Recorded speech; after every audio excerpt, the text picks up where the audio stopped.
Hi friends, welcome back to Birlas Parvai. இந்த வீடியோல நம்ம என்ன பார்க்க போறோம் அப்படினா நம்ம கார் கூட தான் நம்ம இருக்கோம். சோ என்ன பண்ண போறோம் அப்படினு கேட்டிங்கனா நம்ம கார்ல அதிகமா வைப்ரேஷன் வந்து இருக்கு. அப்ப அது எதனால அந்த வைப்ரேஷன் வந்து இருக்கு? அது எப்படி வந்து அரெஸ்ட் பண்றது அப்படிங்கறத தான் இந்த வீடியோல நம்ம பார்க்க போறோம். மேபி நம்ம கார் மாதிரி கிட்டத்தட்ட 10 வருஷம் 12 வருஷமா இருக்கிற கார் உங்ககிட்ட கூட இருக்கலாம். இந்த மாதிரி பிரச்சனை உங்களுக்கு கூட வரலாம். அப்ப இது எப்படி அரெஸ்ட் பண்றோம்?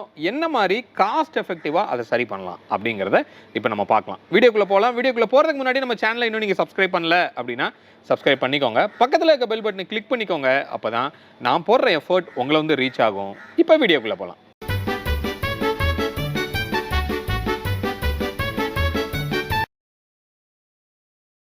ஃப்ரெண்ட்ஸ், இப்போ இந்த வைப்ரேஷன் ஆகுது அப்படின்னு சொன்னேன். இப்போ நம்ம அதை நான் உங்களுக்கு டெஸ்ட் பண்ணியே காமிக்கிறேன்.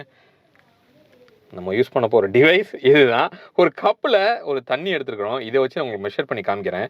ஃபஸ்ட்டு நான் என்ன பண்ணுறேன்னா, இந்த கப்பை வந்து நான் ஃப்ரண்ட்டில் நம்மளோட டேஷில் நான் வைக்கிறேன். நான் இன்ஜினை வந்து நான் இப்போ ஸ்டார்ட் பண்ணுறேன். நீங்கள் பார்க்கலாம். ஓகே, ஸ்டார்ட் பண்ணும்போது எப்பயும் எல்லா வண்டியிலும் இருக்கிற அதே தான். இப்போ வெஹிக்கிள் வந்து நியூட்ரலில் இருக்குது. நியூட்ரலில் இருக்கும்போது அது ஆகிற வைப்ரேஷனை வந்து நீங்கள் இங்கே பார்க்கலாம். தெரியுதா? எஸ். ஸோ நியூட்ரலில் இவ்வளோ வைப்ரேஷன் வந்து இருக்குது. இப்போ நான் ஏசியை ஆன் பண்ணுறேன். இங்கே நீங்கள் பார்க்கலாம். ஏசியை ஆன் பண்ணுறோம். ஏசியை ஆன் பண்ண உடனே அங்கே இருக்கிற வைப்ரேஷன் வந்து நீங்கள் பாருங்கள். நான் இன்னொன்று இங்கே எடுத்துகிட்டு வந்து ஸ்டேரிங்கில் வச்சு உங்களுக்கு காமிக்கிறேன். இப்போ நான் ஏசியை ஆஃப் பண்ணிடுவோம். ஓகே, ஆஃப் பண்ணியாச்சு. இப்போ நியூட்ரலில் தான் இருக்குது வெஹிக்கிள். நான் ஸ்டேரிங்கில் ஜஸ்ட்டு வச்சுட்டு நான் கையை எடுக்கிறேன். எப்படி ஆடுது பாருங்க. குதிக்குது. தெரியுதா உங்களுக்கு? ஓகே, ஸோ இதுதான் இப்போ என் காரில் இருக்கிற பிரச்சனை.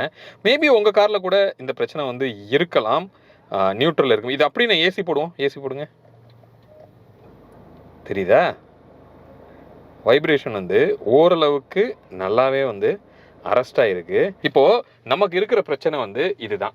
லைக் என்னென்னா, வண்டி நியூட்ரலில் இருந்தது அப்படின்னா பயங்கரமாக வந்து ஒரு வைப்ரேஷன் வந்து தெரியுது. அப்போது லோடு கொடுத்துட்டோம் அப்படின்னா, அதாவது இன்ஜினை நான் ரைஸ் பண்ணாலோ, இப்போ இங்கே இன்னொன்று உங்களுக்கு பண்ணி காமிக்கிறேன். இப்போது வண்டி நியூட்ரலில் இருக்குது. நான் இப்போ என்ன பண்ணுறேன், ரைஸ் பண்ணுறேன். தெரியுதா? சுத்தமாக இல்லை பாருங்கள். புரியுதா? ஆனால் ரைஸ் பண்ணதை விட்டுட்டு என்ன பாருங்க, எப்படி குதிக்குதுன்னு பாருங்க.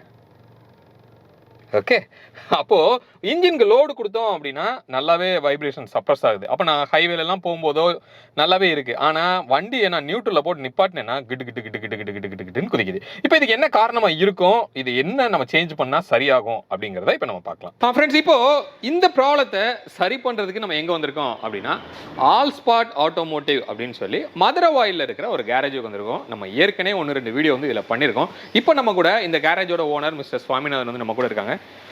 Hi bro. Hi bro. Bro தான் வந்து இப்போது நமக்கு இதுக்கு என்ன பாசிபிலிட்டி, ஏன் வந்து இந்த பிரச்சனை இருக்குது, எப்படி சரி பண்ணலாம் அப்படிங்கிறத எக்ஸ்பிளைன் பண்ண போகிறாரு. ப்ரோ, இப்போ என்னோட காரில் அந்த வைப்ரேஷன் வந்து நான் உங்களுக்கு எக்ஸ்பிளைன் பண்ணேன். அந்த டெமோவும் நான் உங்களுக்கு காமிச்சேன் எந்த அளவுக்கு அந்த வைப்ரேஷன் இருக்குது. அதுவும் வண்டி நியூட்ரலில் இருக்கும்போது தான் எனக்கு அதிகமாக இருக்குது, லோடில் இருக்கும்போது இல்லை. அதுக்கு என்ன காரணமாக இருக்கும்? ப்ரோ, நம்ம இது ப்ரீவியஸ் வீடியோவில் நம்ம பார்த்துருந்தோம். இது சஸ்பென்ஷன் ரிலேட்டடாக நம்ம உங்களுக்கு ஒர்க் பண்ணி கொடுக்கும்போது கீழே கியர் பாக்ஸில் வர சீபெட் போயிருந்தது. அங்கேயே உங்களுக்கு ஐடென்டிஃபை பண்ணி உங்களுக்கு அதை சேஞ்ச் பண்ணிட்டோம். இப்போ நீங்கள் சொல்கிற விஷயம் பார்த்தீங்க அப்படின்னா, இன்ஜினில் வந்து பார்த்தீங்க அப்படின்னா ஏ பெட், பி பெட் அண்ட் கீழே வந்து கியர் பாக்ஸுக்கு வர சப்போர்ட் பெட் வரும். மேக்ஸிமம் வந்து பி பெட் போகிறதுக்கு வாய்ப்பு கம்மி. ஆனால் நீங்கள் சொல்கிற இஷ்யூ வந்து இன்ஜினோட ஏ பெட் தான் இருக்கும். அது என்ன அப்படின்றது இங்கே நம்ம டார்ச் அடித்து உங்களுக்கு நான் காட்டுறேன். ஓரளவுக்கு உங்களுக்கு அண்டர்ஸ்டாண்ட் ஆகுதான்னு பாருங்கள். ஒரு ஃப்ரேம் மாதிரி உள்ளே இருக்குது பாருங்கள், தெரியுதுங்களா? அந்த இதுதான் வந்து இன்ஜினுக்கு வர இன்ஜின் ஏ பெட்னு சொல்லுவாங்க. இப்போ நீங்கள் சொல்கிற இஷ்யூ கூட பார்த்தீங்க அப்படின்னா இதுதான் போயிருக்கு அப்படின்றத நீங்கள் சொன்ன அந்த சிம்டம்ஸ் மூலயமா அது நல்லா தெரியுது. நம்ம சேஞ்ச் பண்ணி பார்த்துருவோம். பார்த்தோன்னா ரிசல்ட் சரி. இப்போ இந்த ஏ இருக்குது, அந்த சைடில் பி பெட் இருக்குது. ஏன் பி போயிருக்க கூடாது? அது இதுக்கு என்ன அப்படின்னா, இன்ஜினோட ஹேங்கிங் பொசிஷன் இன்ஜினுக்கு வர ஏ, பி அண்ட் சி. நீங்கள் யூசர்ஸ் பழைய நம்ம ஆளுங்க ஓட்டுறவங்களும் இருப்பாங்க, அதே மாதிரி நியூ லேர்னர்ஸும் இருப்பாங்க. அதிகமாக கிளச்சு வந்து நியூ லேர்னர்ஸ் தான் வந்து விடுறாங்க. என்ன ரீசன்னா, கிளச்சை கியர் என்கேஜ் பண்ணிவிட்டு கிளச்சை வேகமாக எடுக்கும்போது உங்களுக்கு இன்ஜின் வண்டி சில நேரத்தில் ஆஃப் ஆயிரும். அந்த ஆஃப் ஆகுதுன்றதுனால நம்ம அகைன் ஸ்டார்ட் பண்ணுறோம். அதோட இம்பேக்ட் எல்லாமே இன்ஜினுக்கு கீழே இருக்க சீபெட் மட்டும்தான் அதிகமாக டேமேஜ் ஆகுது. ஃபஸ்ட்டு ஒரு 4 இயர்ஸுக்குள்ளே இருக்க வெஹிக்கிளில் முதல்ல போகிறது சீபெட் தான் போகும். இது எந்த பிராண்டில் இருக்க வெஹிக்கிள்ஸாக இருந்தாலும் சரி சீபெட் கம்பல்சரி போகும்.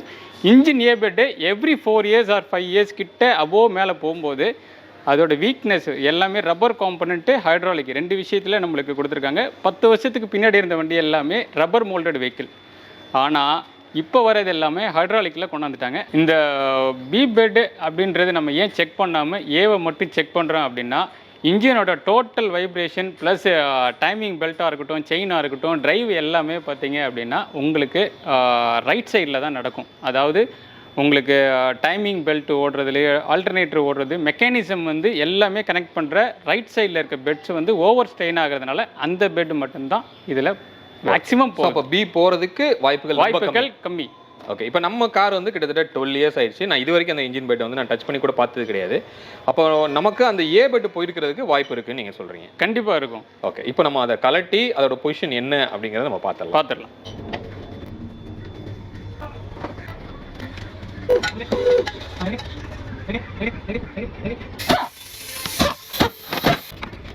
ஃப்ரெண்ட்ஸ், இப்போது நம்மளோட காரில் இருந்து அந்த இன்ஜின் பெட் வந்து நம்ம கலட்டியாச்சு. அதாவது ஏ சைட் பெட் அப்படின்னு சொல்லி ப்ரோ வந்து சொல்லியிருந்தாரு. அதை தான் இப்போது நம்ம இங்கே கலட்டி எடுத்துருக்கோம். இதோட கான்செப்ட் என்ன அப்படிங்கிறத நான் சொல்லிடுறேன்.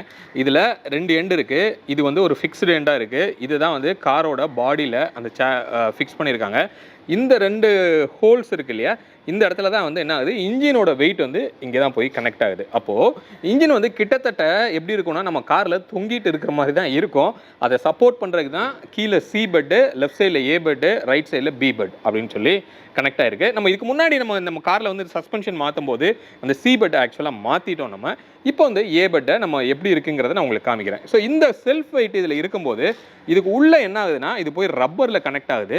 கிட்டத்தட்ட ஒரு நம்ம கார் 12 வருஷம் ஆயிடுச்சு. அப்போ அவங்க என்ன சொல்கிறாங்கன்னா 10 வருஷத்துக்கு முன்னாடி இருக்கிற கார்ஸ் எல்லாமே இந்த மாதிரி ஒரு மெக்கானிக்கல் பெட்டு தான் வந்து வரும். மெக்கானிக்கல் பெட்டுங்கிறது என்ன அப்படின்னா இங்கே வந்து ஒரு ரப்பர் வந்து நமக்கு உள்ளே கொடுத்துருக்காங்க. நான் இங்கே உங்களுக்கு நீங்கள் உள்ளே பார்த்தீங்கன்னா உங்களுக்கு தெரியும். அப்போ இந்த ஹேங்கிங் வந்து என்ன ஆகுதுன்னா அந்த ரப்பரில் தான் வந்து உங்களுக்கு இந்த மாதிரி கனெக்ட் ஆகுது. அப்போது இன்ஜின் வந்து வைப்ரேட் ஆகுது அப்படின்னா இந்த ரப்பர் தான் வந்து என்ன பண்ணும், அந்த குஷனை வந்து உங்களுக்கு அப்சர்வ் பண்ணும். பட் இதில் பார்த்தீங்கன்னா நம்ம கையை வச்சு பண்ணாவே இந்த அளவுக்கு ஷேக் ஆகுது. இன்னொன்று இதை வச்சு நான் உங்களுக்கு பண்ணி காமிக்கிறேன். இப்போ நான் என்ன பண்ணுறேன், நல்லா உங்களுக்கு பெண்ட் பண்ணி காமிக்கிறேன். இந்த இடத்துல எவ்வளோ கிராக்ஸ் இருக்குது அப்படிங்கிறத நீங்கள் பார்க்கலாம். ஸோ இது இவ்வளோ ஸ்மூத்தாக வந்து ஆக்சுவலாக இருக்கக்கூடாது. இப்போ ரப்பர் வந்து ஓன் அவுட் ஆனதுனால இந்த வைப்ரேஷன் வந்து இதோட கனெக்ட் ஆகிருக்கிற இந்த சாசி வழியாக நமக்கு காரோட சீட் அண்ட் வைப்ரேஷன் வரைக்கும் நமக்கு வருது. ஸோ இதை பற்றி நான் காமிக்க மறந்துட்டேன். இப்போ நான் சொன்னேன் மெக்கானிக்கல் பெட் அப்படின்னு சொல்லி. மெக்கானிக்கல் பெட்டில் வந்து உங்களுக்கு ஃபுல்லி ரப்பரை தான் வந்து உங்களுக்கு யூஸ் பண்ணுறாங்க. பட் இப்போ வர்ற கார்ஸ் ரீசெண்டாக 10 வருஷத்துக்கு முன்னாடி இருக்கிற கார்ஸே வந்து உங்களுக்கு ஹைட்ராலிக் பெட்டாக வந்து உங்களுக்கு மாற்றிட்டாங்க.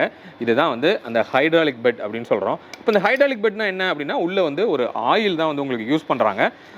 இந்த ராட் மேலே இன்ஜினோட பொசிஷன் இங்கே வந்து உட்காரும்போது அந்த வைப்ரேஷனை இது லைட்டாக ஷேக் ஆகி அந்த குஷனை வந்து உங்களுக்கு கொடுத்து அந்த வைப்ரேஷன் நம்ம கேபின்குள்ளே வர விடாமல் பண்ணோம் அப்படின்னு சொல்கிறாங்க. இதுவுமே வந்து ஒரு போன பெட்டு தான். எப்படி ஐடென்டிஃபை பண்ணுறாங்க அப்படின்னா இப்படி பின்னாடி வந்து இந்த பலூன் மாதிரி இப்படி வெளியில் வந்துருச்சு இல்லையா, இது வந்து இப்படி வரக்கூடாது அப்படின்னு சொல்கிறாங்க. சம் கார்ஸில் வந்து இது கிட்டத்தட்ட ஆயில் உள்ளே இருக்கிற ஆயிலே வந்து லீக் ஆகி நமக்கு வெளியில் வந்துடும். அப்போ உள்ள இருக்க ஆயில் எல்லாமே வந்து சிந்தி உங்களுக்கு அந்த குஷனே சுத்தமாக போயிடும் அப்படின்னு சொல்கிறாங்க. அப்போது இந்த மாதிரி பெட்டை சேஞ்ச் பண்ணுறதுனால இந்த வைப்ரேஷன் நம்மளால் கரெக்ட் பண்ண முடியும் அப்படிங்கிறது தான் இதுக்கு இருக்கிற சொல்யூஷனு. இப்போ நம்ம காரில் அந்த ஏ பெட்டை வந்து இப்போ நம்ம மாற்றலாம். ஸோ அதை மாற்றுறதுக்கு இப்போ நம்ம வந்து ஹுண்டாயோட ஒரிஜினல் ஸ்பேரே நம்ம வந்து இப்போ வாங்கியிருக்கோம். அதை நான் உங்களுக்கு காமிக்கிறேன். எஸ், இதுதான் வந்து இப்போ நம்ம வாங்கின புது பெட்டு. இது வந்து பழைய பெட்டு, ரைட்? அப்போ இது எப்படி இருக்குது அப்படிங்கிறத நாங்கள் இங்கே உங்களுக்கு நான் காமிக்கிறேன். அதே மாதிரி இன்ஜின் வந்து இதில் தான் போய் உட்கார போகுது. என்னால் கையில் இதை மாட்ட முடியுதா அப்படின்னு கேட்டிங்கன்னா ரொம்பவே வந்து கஷ்டமாக இருக்குது. நான் ஸ்க்ரூ டிரைவரை வச்சே கூட உங்களுக்கு நான் பண்ணி காமிக்கிறேன். இப்படி நம்ம ஆட்டினா கூட சுத்தமாக என்னால் என்ன பண்ண முடியல, இதை பெண்ட் பண்ண முடியலை. அந்தளவுக்கு ஹார்டாகவே இருக்குது. அப்போ புதுசுக்கும் பழசுக்கும் நல்லாவே வந்து நமக்கு டிஃப்ரென்ஸு தெரியுது. இப்போ இதை மாற்றிட்டு நம்ம எப்படி ஒரு வாட்டர் கப் வச்சு நம்ம டெஸ்ட் பண்ணோமோ அதே மாதிரி டெஸ்ட் பண்ணி பார்க்கலாம் இம்ப்ரூவ்மெண்ட் இருக்கா இல்லையா அப்படின்னு சொல்லி.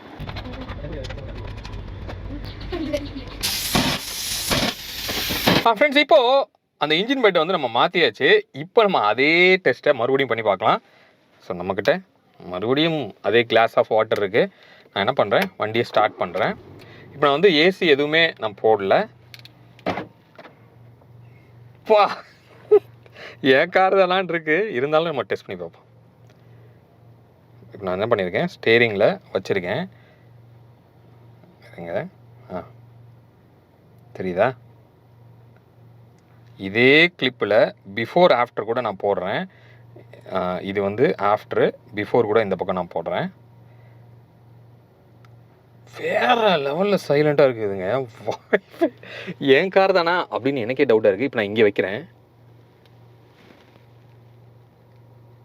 பாருங்கள், வண்டி நியூட்ரலில் ஆன் ஆகி தான் இருக்குது. நீங்கள் நம்பலைன்னா கூட இங்கே நான் உங்களுக்கு காமிச்சிடுறேன், ரைஸ் பண்ணி கூட காமிக்கிறேன். ரைஸ் ஆகுதா? ஓகே, ரைஸ் ஆகுது. ஏசி வந்து நான் ஆஃப் பண்ணி வச்சுருக்கேன். இங்கே இருக்கிற வைப்ரேஷனை நீங்கள் பார்க்கலாம். பர்ஃபெக்டாக இருக்குது. சீட்டில் நான் வச்சு காமிக்கிறேன். ஐயோ கொட்டிட்டேன். ஓகே, ஸோ சீட்டில் வச்சுருக்கேன். கிளாஸ் ஆனதுனால ஏதோ ஆடுது. வைப்ரேஷன் சுத்தமாக இல்லை எனக்கு. ஸ்டேரிங்லேயும் சரி, சீட்லேயும் சரி, சுத்தமாக வைப்ரேஷன் வந்து எனக்கு தெரில. இப்போ நான் ஏசி ஆன் பண்ணுறேன். ஏசி ஆன் பண்ணியிருக்கோம். ஸோ ஏசியோட வைப்ரேஷன் அஃப்கோர்ஸ் இருக்கும். அது நம்ம வண்டியில் கம்ப்ரஸர் கொஞ்சம் ஓல்டு தான். இப்போ நம்ம வச்சு பார்க்கலாம். இப்போ தெரியுதா? ஸோ இது வந்து ஏசியோட வைப்ரேஷன். இதுக்கு முன்னாடி நமக்கு அப்படியே ஆப்போசிட்டாக இருந்தது. ஏசியை ஆஃப் பண்ணிட்டோன்னா இந்த மாதிரி நமக்கு வைப்ரேஷன் இருந்தது. இப்போ நான் என்ன பண்ணுறேன், ஏசியை அப்படியே ஆஃப் பண்ணுறேன் பாருங்கள். ஆஃப் பண்ணுங்க ப்ரோ. ஏசி ஆஃப் பண்ணியாச்சு. தெரியுதா? வேற லெவல். ஃப்ரெண்ட்ஸ், இப்போது அந்த டிஃப்ரென்ஸை நீங்கள் பார்த்தீங்க, பிஃபோருக்கும் ஆஃப்டருக்கும் வேற லெவலில் டிஃப்ரென்ஸ் இருக்குது. என்னாலவே நம்ப முடியல.